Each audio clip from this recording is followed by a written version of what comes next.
His winnowing fork is in his hand to clear his threshing floor and to gather the wheat into his granary. But the chaff he will burn with unquenchable fire. And a voice came from heaven, "You are my son, the beloved. With you I am well pleased." Wheat and chaff. So, who has heard this passage before? Okay. Can't tell that one. A lot of us have been taught that this image of Jesus, where he's winnowing the wheat, and I'll go over what winnowing is, that the winnowing by Christ is his process of sorting out the wheat from the chaff, of his finding out who's in the club called Christ's chosen from those who are not. In this bifurcated view of the love of God, the grain are the chosen, and the chaff are the unchosen.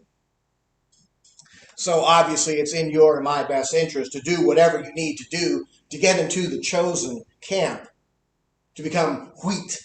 Otherwise we're chaff, and then we will burn with unquenchable fire, which those who believe this interpretation will tell you that's hell. Well, just so you know, just so you've heard this loud and clear, that is not at all what this passage is about. Anyone who tells you this is about who's going to heaven and who's going to hell is a liar and a thief. And you tell them, "I said so." Don't tell them where I live, but tell them I said so. That is not at all how our God operates. First of all, you are too precious, and you are too beloved. You are too wonderfully and beautifully made by God to be chunked into a furnace. Period. Full stop. God has said to you, just as God said to Jesus, "You are my beloved child. With you I am well pleased." This story about the baptism of Jesus is about God's embracing of us, not about any kind of exclusion. Now, this is our first glimpse of Jesus in his adult life. Remember, we went from baby Jesus to 12-year-old Jesus in the temple, and all of a sudden now he's a grown man. And so he's at the Jordan with John the Baptist, getting baptized. Did you ever wonder what Jesus was doing there? I mean, he's standing in muddy water. He's God the Son, and he's with the very weird John the Baptist. John the Baptist wasn't just weird by our standards. John the Baptist was weird then also. I mean, after all, he calls his dear friends a brood of vipers. Now, if you were Jesus' public relations person, is this the first showing of Jesus you would want to give? Is this the first impression that you want to give the world of this fellow that you're promoting? I think that any first-year PR worker would tell you that was a recipe for disaster. People would be like, "Follow that guy, and he's with John the Baptist? Leave me your card, I'll think about it." Luckily, there's at least one other way to look at it, at Jesus' first public act. You can see his first act in his ministry, as one of humility. First of all, he's getting baptized. Baptism is for cleansing and for purity. I mean, he's God, isn't he already pure? And he gets in line. He gets at the end of a long line, it seems. He doesn't jump to the front. And it's a long line of people who were very likely to have been social outcasts and grossly imperfect. And behind them, Jesus is waiting until dead last to be baptized by the very odd rabble-rouser called John. And even though he's the Son of God, he's hardly brought in high on some horse for all of us to see and revere. He gets in line, just like the rest of us. Humbly, he waits his turn. And he lets the world know that he listens to and he follows this oddball, John. And he lets John dunk him, rather than he dunks John. John actually suggests in the Gospel of Matthew that that's how they should do it. He said, you really should be baptizing me. Jesus said, no, you do it. So not only is this humble of Jesus for all of why I just said, this is also a loving and endearing act. This has nothing to do with unquenchable fire.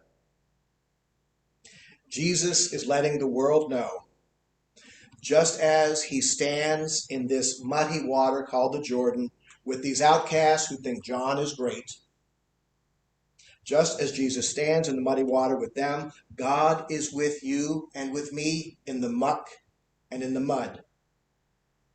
If that weren't true, Jesus would not have done it.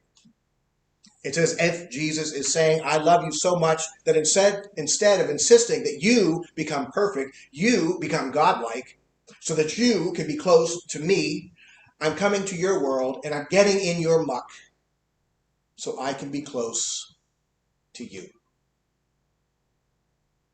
As God said to Jesus, Jesus says to us, I want to assure you, you are God's beloved child.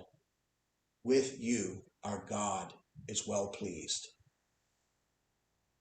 Jesus' first adult act is a very humble step toward you and me, and is followed by steps with you and me, no matter where we go.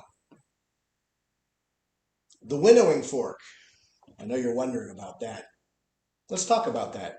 The winnowing fork, I have learned, is the tool of farming people.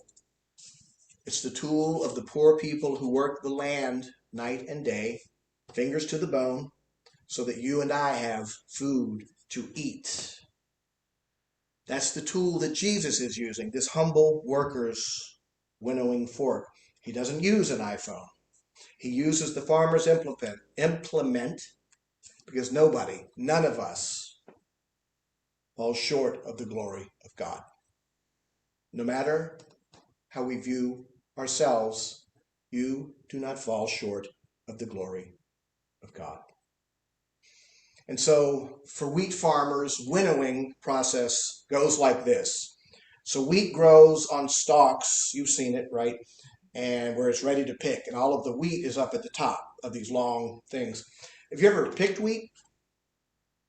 Have you ever? No? Me neither. But you don't just walk up to this grain and pick the individual pieces of grain out of the stalk. That is entirely too tedious and it's entirely too slow. It would be worse than trying to pick blueberries. So first you chop the wheat out of the ground, if it's ready, and you thresh the wheat. Oh yeah, threshing, because that's what you do. Well, all that means is you hold it and you beat the long stalk with the grain at the top against a wall or against the ground, or ideally into like a big bowl of some kind, so that all of the stuff that's on the top falls off of the long shaft into the thing. But you're not done yet, because those things that are sticking out, it's not ready to eat. That's still a husk. The wheat is inside of those things that have fallen off. So if you reach in and pick one up, then you still have to mess with it, it seems like, and get the grain to come out.